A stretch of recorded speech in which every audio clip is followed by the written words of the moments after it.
an biiɗo aɗa yiɗi Allah nodditiiɗo en yiɗi Allah mbiyeɗa a waawa yidde Allah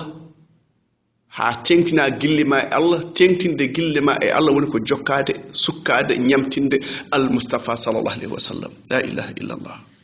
giɗo Allah almustafa kono wona yimɓe ndeysan ɓe ngara darnge ɓe mbiye majjinɓe on ɓe onon majjini men onon bonni peeje amen onon mbi hoto min cukke makko ɗum waɗi ndeysan ɓe ngata piɗeede maɓɓe picca ɓe mbiya tallah ɓe mbata tallahi in kunna la fi dalalin mubin id nusawwikum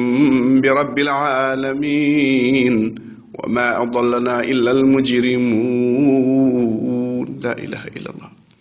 ɓe mbi koye majjere bonde min gonɗo min pondi on e Allah ceerno Ousmane holko woni fondude neɗɗo e Allah Allah yamirma goɗɗo yamirma ko wona ko Allah yamirma ko Allah hatma goɗɗo wima ya wat ko Allah hatma ko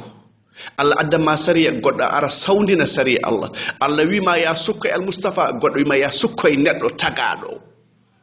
tawi ganduɗa kañum renaka no almustafa suɓirani kanko goto woni cuɓaɗo annabi battidiɗo kanko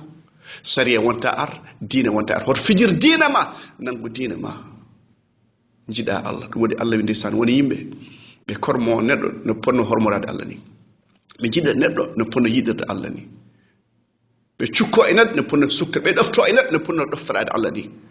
mbaɗa anda ko Allah to yaforo bakkar ghafiri dhambi wa qabili tawb ghafiri dhambi wa qabili tawb shadidi al-iqabi dhi tawli la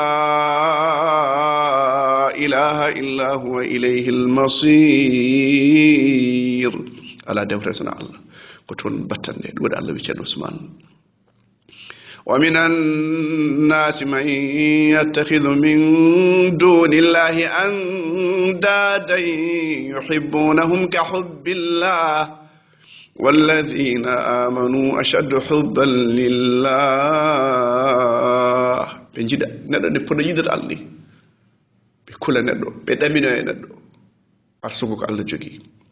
fitani ma ko jungma ko woni bakar ma kanko yaforo o yafo ma o yafo jinna ma o yafo besgu ma mo wawa yafade bakar ala ko jogani hoore mum saka goddo bandirabe sahilabe yo Allah hokken yidde jomiraɗo subhanahu wa ta'ala